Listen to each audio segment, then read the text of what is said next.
102.7 मेगाहर्ट्झवर आकाशवाणीचे हे यवतमाळ केंद्र आहे. श्रोते हो, यावेळी सायंकाळचे 7:30 वाजत आहेत. प्रसारित करीत आहोत शेतकरी बांधवांसाठीचा कार्यक्रम किसान वाणी. किसान वाणी. किसान वाणी बहर कृषी तंत्रज्ञानाचा. किसान वाणी, किसान वाणी, किसान वाणी, किसान वाणी. हिरव्या स्वप्नांची साधवाणी, प्रगत योगाची वेधवाणी, कृषी तंत्राची ही मंत्रवाणी. किसान वाणी, किसान वाणी, किसान वाणी, किसान वाणी. सफल शेतीची भाष्यवाणी, पेरन काढन सांगे वाणी, शेती सुखाची आधारवाणी. किसान वाणी. शेतकरी बंधू भगिनींनो नमस्कार. किसान वाणी या समस्त कास्तकार बंधू आणि भगिनींसाठीच्या कार्यक्रमात आपण सर्व शेतकरी बंधू भगिनींचं कार्यक्रमात मनपूर्वक स्वागत आणि सोबतच भावना कांबळेचा सस्नेह नमस्कार. प्रधानमंत्री शेतकरी मानधन योजना मिळेल पेन्शनचा आधार, शेतकरी नाराही निराधार, सुखाशी नात जोडले जाई, म्हातारपण खुशाल होई, सुरक्षित होई अन्नदाता, सुरक्षित होई अन्नदाता. प्रधानमंत्री शेतकरी मानधन योजनेनं लघु आणि सीमांत शेतकऱ्यांचं भविष्य होईल सुरक्षित. आणि 60 वर्ष वयापासून 3,000 रुपयांची मासिक पेन्शन होईल सुनिश्चित. 55 रुपये ते 200 रुपयापर्यंत मासिक हप्ता देऊन प्रवेश करू शकतात 18 ते 40 वर्ष वयाचे शेतकरी. या अंशदायी योजनेत सरकार देईल बरोबरीचे योगदान. सर्व शेतकरी बंधू भगिनींनी या योजनेच्या लाभाकरिता जनसेवा केंद्रात जावे आणि आपले निशुल्क नोंदणीकरण करावे. प्रधानमंत्री शेतकरी मानधन योजना, अन्नदात्याच्या परिश्रमाचा आधार, पेन्शन त्याचं भविष्य सुरक्षित साकार. कृषी आणि शेतकरी कल्याण मंत्रालयातर्फे जनहितार्थ जारी. मंडळी, कार्यक्रमाला लगेचच सुरुवात करूयात आणि ऐकूयात फोन इन कार्यक्रम हॅलो कास्तकार. विषय आहे शेती. कार्यक्रमामध्ये सहभागी तज्ज्ञ आहेत सहाय्यक प्राध्यापिका अंजली गहरवार, उद्यान विद्या विभाग, वसंतराव नाईक कृषी जैवतंत्रज्ञान महाविद्यालय यवतमाळ.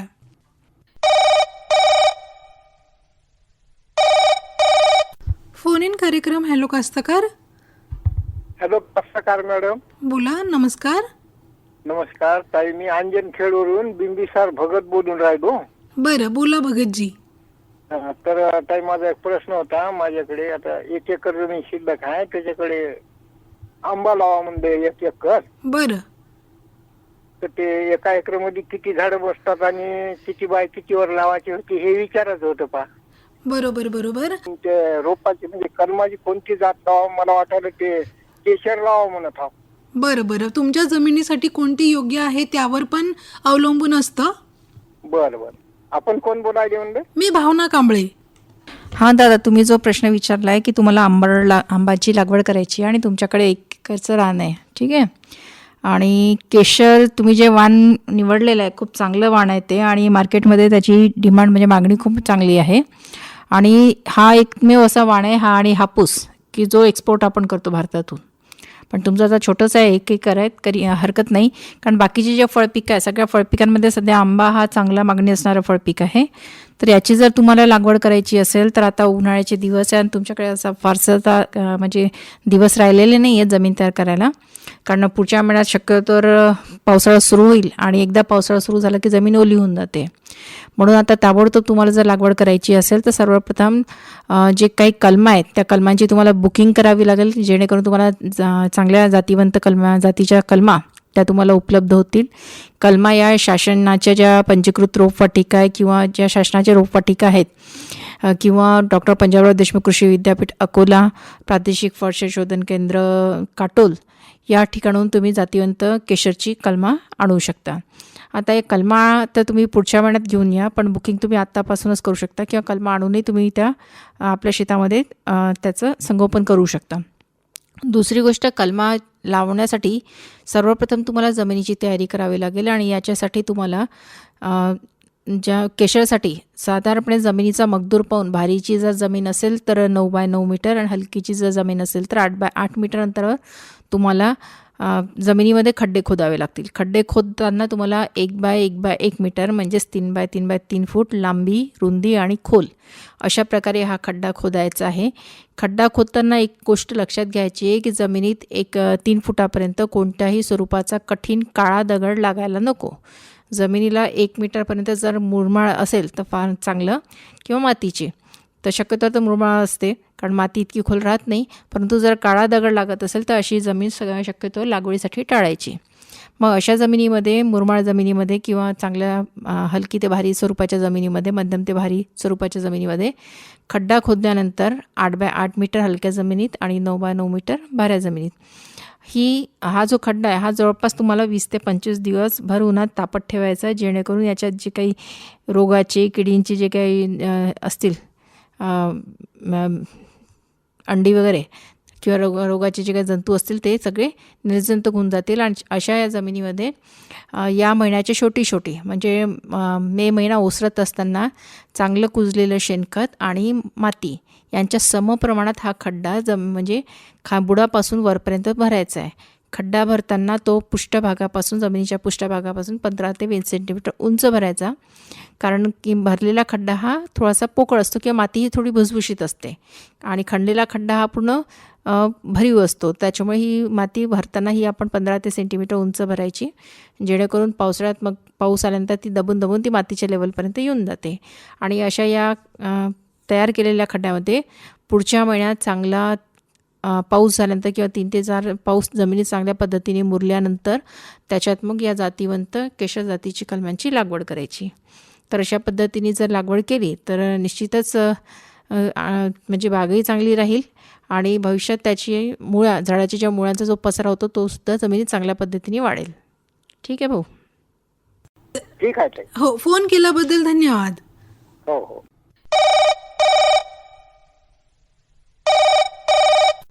फोन इन कार्यक्रम हॅलो कास्तकार.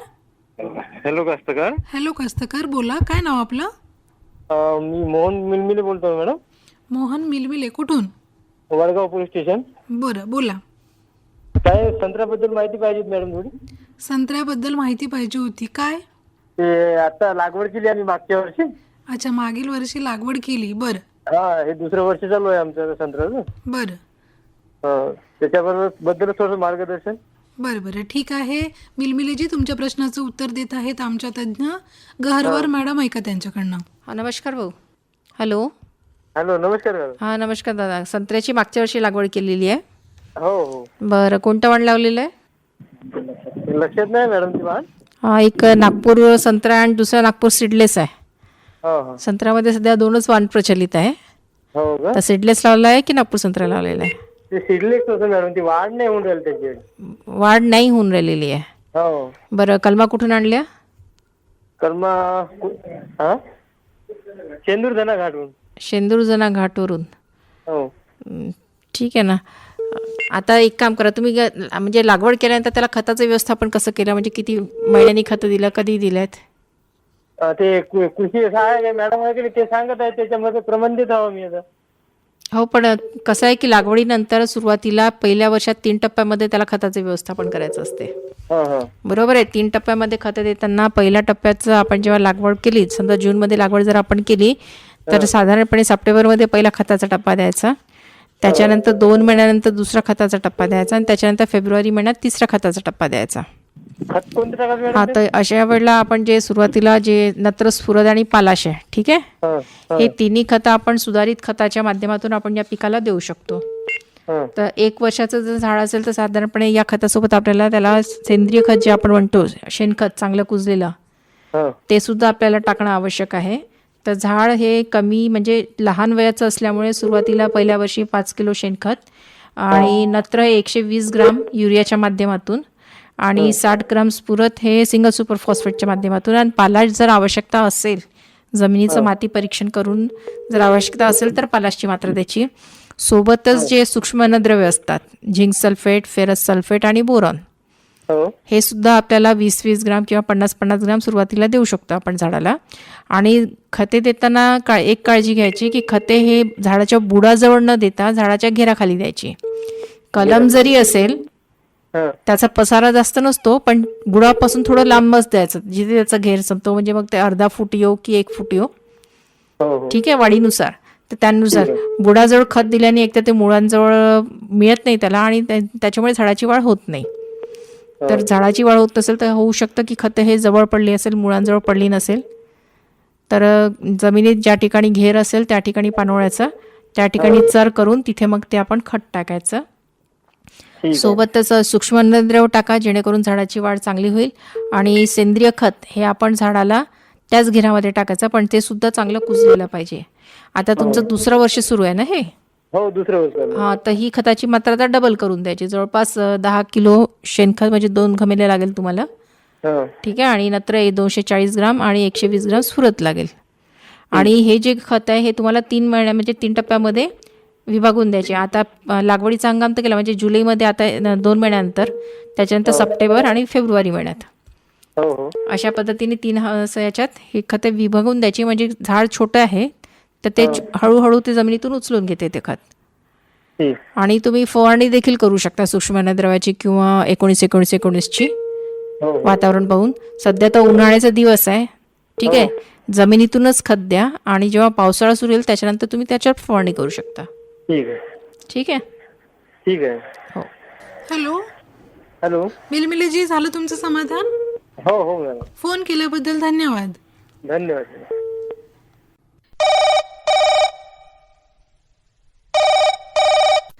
फोन इन कार्यक्रम. हॅलो. नमस्कार मॅडम जी. नमस्कार. मी सुरेश गुजर, मुक्काम कोल्ली, तालुका बाबुळगाव, जिल्हा यवतमाळ इथून बोलतो. गुजरजी, फोन इन प्रोग्राम हॅलो कास्तकार मध्ये फोन लागलाय तुमचा, बोला. आता काय सावी ते तूर आहे. तूर? हो, तूर. हा. आता ठिकाणी पिकाले भरपूर आहे ते. पर आता कुठे तूर आली? नाही, आता ते पेरणी कशी करायची बा, आता ते असं यानंतर. अच्छा, पेरणी कशी करायची तुरीची? हा, ओलिताची असली म्हणजे अगोदर करायची का बा, कोरडवून नंतर करायची. अच्छा अच्छा, म्हणजे तुम्हाला धूळ पेरणी करायची की काय असं म्हणता? हा, तूर ते सावी 111. बर बर बर. आणखी भाजीपाला संबंधी काही प्रश्न नाहीत का? भाजीपाला आता का असं आहे ते मॅडम जी, का ते पालक होत नाही, मेथी होत नाही. आता नाही नाही, पालक मेथी होत नाही हो, पण इतर फळभाजी पण असते की नाही. टोमॅटो असतात. फळभाजी आता टोमॅटो तर किती चांगलं पीक आहे, ते आपण 3ही हंगामात घेऊ शकतो. हो, ते तर आहेच म्हणा. आता कसं आहे ते, आता खेड विभागात म्हणजे अच्छा अच्छा. आता कसं आहे, तूर आहे, सोयाबीन असते. हा, आता हो, खरीप हंगामासाठी तेही महत्वाचं आहे. बर. आता सावी 111 जे तूर आहे मॅडम जी, बर. ते पिकाले म्हणजे भरपूर आहे. आता ओलिताची तूर कधी म्हणजे ते लागवड करायची, पेरणी करायची, तर कोरडवाहू कशी करायची बा. बर बर बर. तर ठीक आहे गुजरजी, तुमच्या प्रश्नाचं उत्तर देत आहेत आमच्या तज्ज्ञ गहरवार मॅडम, ऐका त्यांच्याकडनं. हां, नमस्कार गुजरजी. नमस्कार मॅडम जी. हां, नमस्कार. तुम्हाला आता तुरीची लागवड करायची आहे, बरोबर आहे? आता आहे ते कसं सावी 111 आहे. हां, मला एक सांगा, ते वाण किती दिवसाचं वाण आहे सावी 111? 111 म्हणजे तसं कसं ते उशिरा घेते, पण ते त्याची लागवड काही म्हणजे असं ओलिताची असली लवकर करावं लागते म्हणते. हां, नाही, उशिरा जर तयार होणारं वाण असेल, ठीक आहे, म्हणजे 200 दिवसापेक्षा जास्त आहे, 160 ते 200 दिवस आहे, की जवळपास 160 दिवसापर्यंत येणार आहे? 200 दिवसापर्यंत आहे. 200 दिवसापर्यंत म्हणजे उशिरा येणारं वाण आहे, ठीक आहे. हो, उशिरा. हो, तर उशिरा येण्यासाठी सगळ्यात पहिले तर तुमची जमीन त्या पद्धतीने असली पाहिजे, भारीची जमीन असणं आवश्यक आहे त्याला, ठीक आहे. तर याला म्हणजे त्याची लागवड तुम्हाला आत्ताच करावी लागेल, जूनमध्ये. म्हणजे असं नाही की कारण अजून उशिरा केला तर मग ते त्याला फुलोऱ्याचं प्रमाण कमी होऊ शकतं त्याचं, आणि त्याला उत्पादनही कमी येऊ शकतं, ठीक आहे. तर उशिरा 200 दिवसाचं वाण आहे ते. तर आणि याशिवाय आपल्याला एक पिढीकेवीचं आशा नावाचं सुद्धा एक वाण आहे जे उशिरा येतं, ICPL 87-119 म्हणून आहे. तर या वाणाची सुद्धा तुम्ही लागवड करू शकता. तर पुढच्या महिन्यात तुम्ही जर तुमची जमिनीची वाही सगळी व्यवस्थित झाली असेल, बरोबर आहे, तर पावसाळ्याच्या सुरुवातीला चांगली जमिनीची आडवी मशागत करून, वखरवाई करून, त्याच्यात चांगलं शेणखत टाका. आणि मग त्याच्यानंतर तुम्ही आता सलग तुम्ही तूर घेणार आहे की त्याच्यात आंतरपीक सुद्धा घेणार आहे? नाही, आंतरपीक म्हणजे ते आंतरपीक राहत नाही मॅडम त्याच्यात. अच्छा, आंतरपीक राहत नाही, सलग तूर घेणार आहे. ठीक आहे ना, मग सलग तूर घेणार आहे तर तुम्ही सरीवरंब्या पद्धतीने घेऊ शकता. मग हो, सरी वरंबी म्हणजे वरंबी पाडून म्हणजे कसं काय करायचं? हा, तर वरंब्यावरच तुम्हाला ते घ्यावी लागेल. ते ड्रिचिंग करावं लागते म्हणते. काय करावं लागते? ड्रिलिंग. हा, डिबलिंग. हा, ते दाणे आपण जे टोबतो टोबी पद्धतीने. हा, तर टोबी पद्धतीने तुम्ही त्याची लागवड करू शकता. हा, तर पुढच्या वेळात म्हणजे आपल्या जमिनीमध्ये शेणखताची जी मात्रा आहे ती योग्य पद्धतीने द्या तुम्ही, आणि त्याच्यानंतरच तुम्ही हे तुरीची टोबी पद्धतीने पेरणी करा. आणि पेरणी करायच्या आधी तुरीला त्याच्यावर भविष्यात मर रोगाचा प्रादुर्भाव होऊ नये आणि त्याची उत्पन्न क्षमता चांगली राहावी याच्यासाठी ज्या आपण जीवाणू खताच्या मात्रा सांगतो, ठीक आहे, त्याच्यात रायझोबियम आहे तूर गटाचं. त्याच्यानंतर PSB म्हणजे स्फुरत विरघळणारं जीवाणू खत आहे, याची बीज प्रक्रिया करा. आणि सोबतच ट्रायकोडर्मा, जेणेकरून त्याच्यावर भविष्यात मर रोगाचा प्रादुर्भाव होणार नाही, त्याची सुद्धा म्हणजे बीज प्रक्रिया केल्याशिवाय त्याला पेरू नका तुरीला. त्या तुरीचं उत्पन्न म्हणजे असं आहे मॅडम, जे काही एकरी 15 पोते आहे ना. नाही, ठीक आहे ना. आता कसं आहे की तुमच्या गावात जर लोक लावत असतील, त्याचं उत्पन्न चांगलं असेल तर तुम्ही घेऊ शकता. हा, या वाणांविषयी आम्ही असं काही सांगू शकत नाही, पण तुमच्या गावामध्ये जर जास्त त्याचं उत्पन्न चांगलं असेल तर मग तुम्ही घेऊ शकता. ठीक आहे. हो. हॅलो, हा, गुजरजी, फोन केल्याबद्दल धन्यवाद. धन्यवाद मॅडम.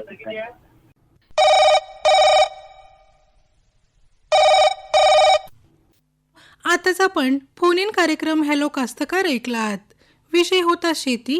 कार्यक्रमामध्ये सहभागी तज्ज्ञ होते सहाय्यक प्राध्यापिका अंजली गहरवार, उद्यान विद्या विभाग, वसंतराव नाईक कृषी जैवतंत्रज्ञान महाविद्यालय यवतमाळ. कार्यक्रमाला निवेदन आणि निर्मिती सहाय्य लाभलं होतं भावना कांबळे यांचं.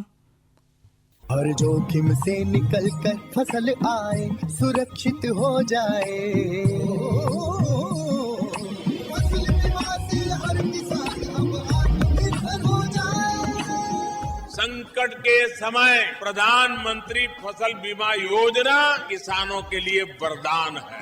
अब सूखा पड़े या बाढ़ आ जाए कोई डर नहीं, अब ओले पड़े या कीट पतंगे फसल खा जाए कोई फिक्र नहीं, क्योंकि हमने लिया है प्रधानमंत्री फसल बीमा. बुआई से फसल कटाई तक हर जोखिम का दावा, न्यूनतम प्रीमियम पर अधिकतम भुगतान का वादा. योजना से हर साल जुड़ रहे हैं 5 करोड़ से ज्यादा किसान. अब आपकी है बारी. नजदीकी कृषि कार्यालय, सहकारी समिति, बैंक शाखा, अधिकृत बीमा कंपनी या जन सेवा केंद्र में स्वेच्छा से करा सकते हैं पंजीकरण. फसल बीमा पोर्टल या फसल बीमा ऐप द्वारा भी कराया जा सकता है पंजीकरण. प्रधानमंत्री फसल बीमा योजना, आपकी फसलों का संपूर्ण सुरक्षा कवच. कृषि एवं किसान कल्याण मंत्रालय, भारत सरकार.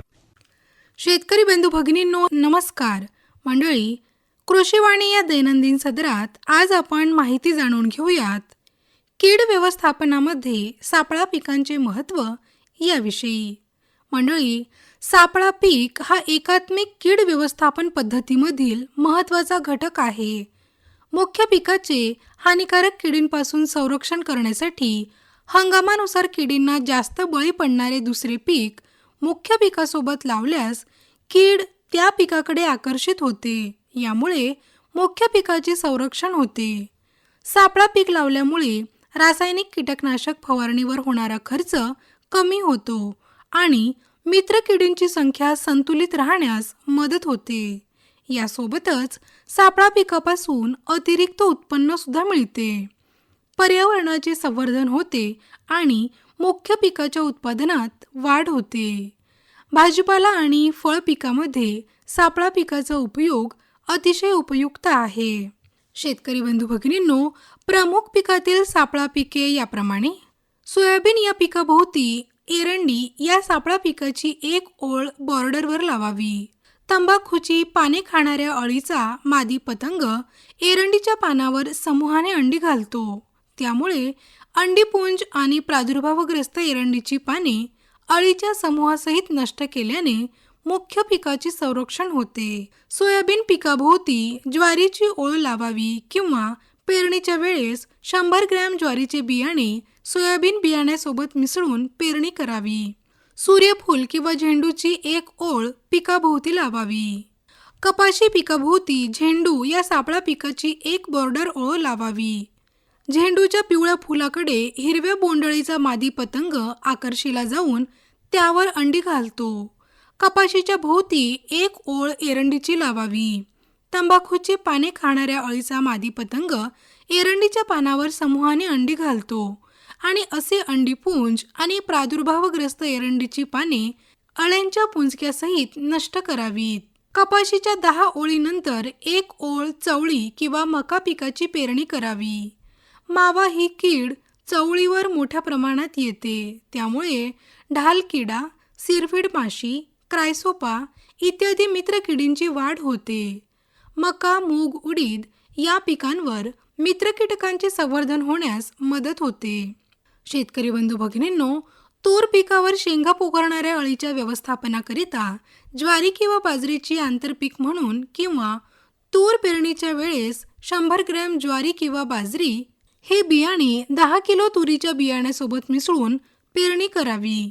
यामुळे पक्ष्यांना बसण्यासाठी पक्षी थांबे तयार होतात आणि हे पक्षी पिकांवरील किडींना टिपून नष्ट करतात.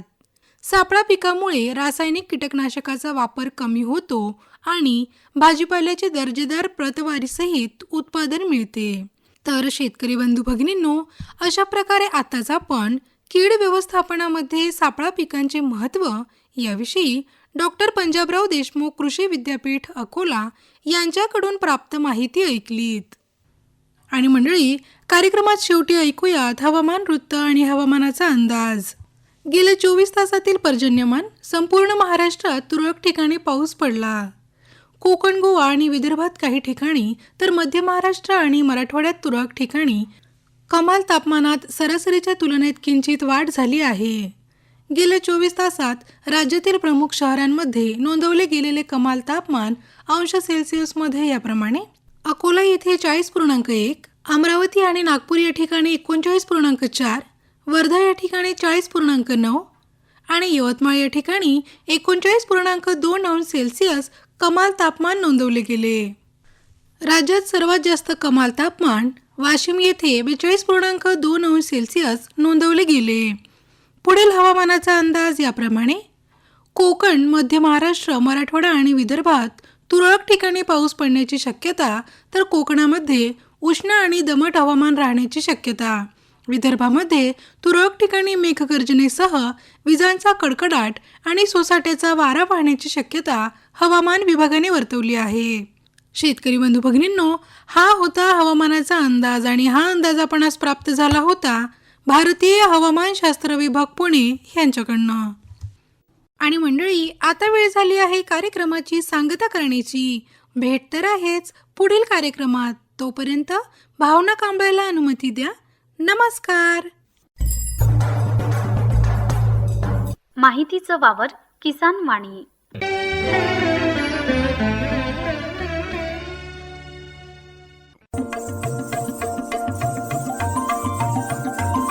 किसान वाणी, किसान वाणी, किसान वाणी, किसान वाणी. हिरव्या स्वप्नांची साध्यवाणी, प्रगत योगाची वेधवाणी, कृषी तंत्राची ही मंत्रवाणी. किसान वाणी, किसान वाणी, किसान वाणी, किसान वाणी. सफल शेतीची भाष्यवाणी, पेरन काढन सांगे वाणी, शेती सुखाची आधारवाणी.